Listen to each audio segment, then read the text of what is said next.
Hello guys, naririnig niyo ba ako guys? Si Surya, na-practice siya ng motor guys. Kasama ko. Kasama ko rin sa trabaho at kasama ko sa boarding house. Ayun, nagpa-practice ng motor guys.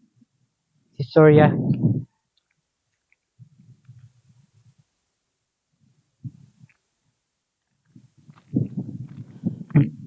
Ang ganda ng ambience dito guys. Ayun na yung kasama ko guys.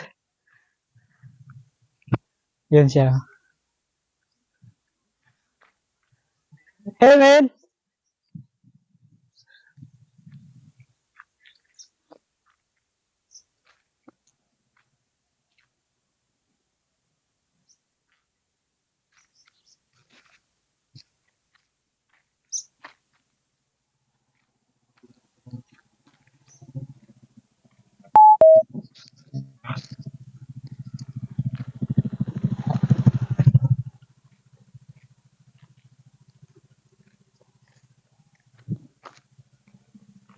Practice lang.